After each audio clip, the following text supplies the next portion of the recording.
Dire à tous ceux qui me suivent, faisons un effort pour être des vrais bergers, de bons bergers, des bergers responsables. On ne peut pas vous établir sur une personne, petite soit-elle, sans qu'un jour vous rendiez compte de sa vie. Lorsque quelqu'un dépend entièrement de vous, tout ce qui lui arrive repose sur vous. Vous répondez sur sa vie. Donc je voudrais que nous puissions savoir qu'il ne suffit pas de courir pour avoir des responsabilités. Il ne suffit pas de se précipiter, de bousculer tout le monde pour être responsable. Une fois que vous êtes établi responsable, vous avez un compte à rendre. Il ne faut pas vous marier parce que vous voulez vous marier.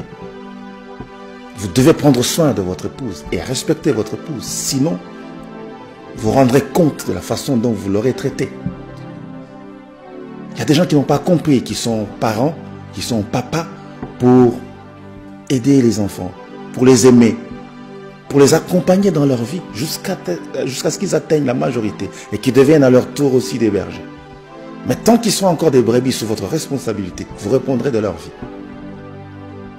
N'est-ce pas? Donc, ça ne sert à rien de chercher à être responsable. Encore faut-il être le bon responsable, qui a un véritable recours pour les autres, sur qui les autres peuvent compter, qui saura bien essuyer les larmes, qui ne voudra pas voir une âme pleurer alors que c'est lui le responsable. Le bon berger, il prend la place aussi des brebis. Il pleure avec ceux qui pleurent. Il souffre avec ceux qui souffrent. Il prête sa main pour soutenir le faible qui sont sous sa responsabilité. Donc, être un berger ne suffit pas. Il faut être comme le maître, un bon berger. Il ne faut pas taper vos petits frères parce que vous êtes nés avant eux. Non, il faut les aimer. Il faut bien les encadrer. C'est ça le sens de responsabilité. Malheureusement, on ne voit pas ça, on ne trouve pas ça parmi les hommes. Lorsque nous allons lire les passages, vous comprendrez que les hommes sont mauvais. Et je comprends pourquoi un jour Dieu a regretté d'avoir créé les hommes.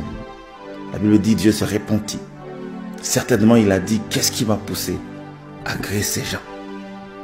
Parce que lorsque l'homme veut te montrer ce qu'il est, tu regrettes de l'avoir rencontré un jour. Il y a des mamans qui regrettent d'avoir rencontré leur mari. Ils disent, si c'était à refaire, je pense que pour rien au monde, j'aurais souhaité te rencontrer. Il y a des papas et des enfants qui regrettent d'être nés dans une famille. Je vous dis une chose, le grand pasteur des brebis connaît toutes choses. Même lorsque vous êtes dans un instant où vous pensez que vous ne devriez pas être dans cette famille, il savait que ce serait votre papa, il savait que ce serait votre maman. Vous devez accepter la situation, mais vous reposer sur celui de qui viendra votre secours.